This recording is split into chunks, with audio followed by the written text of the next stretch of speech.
Supreme কোর্টের রায়ে Cuba, Haiti, Nicaragua ও ভেনেজুয়েলার প্রায় 5,30,000 অভিবাসী যুক্তরাষ্ট্রে থাকার বৈধতা হারাতে বসেছেন।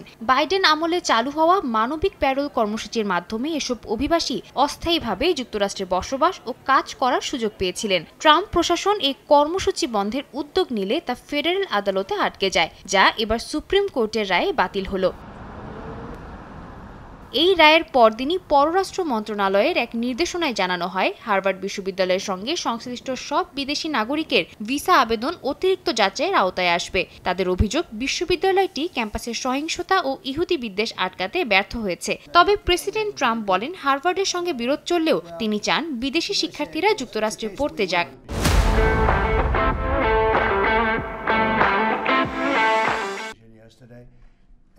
একই দিন হোয়াইট হাউসে বিদায়ী ইলন মাস্ককে পাশে বসিয়ে প্রেসিডেন্ট ট্রাম্প তাকে ধন্যবাদ জানান। সরকারি ব্যয় কমাতে মাস্ক দায়িত্ব পান ডিপার্টমেন্ট অফ গভর্নমেন্ট এফিসিয়েন্সি বা ডিওজিইর। কয়েক হাজার কর্মসংস্থান ও বহু সরকারি প্রকল্প বাতিল করে মাস্ক আলোচনার কেন্দ্রে ছিলেন। যদিও প্রতিশ্রুত সাশ্রয়ের পুরোটা পূরণ হয়নি, তবু প্রেসিডেন্ট জানান মাস্ক সবসময়ই প্রশাসনের সঙ্গে থাকবেন। মাস্কও জানান সরকারি খাতে আরও পরিবর্তনের জন্য তিনি পরোক্ষভাবে যুক্ত থাকবেন।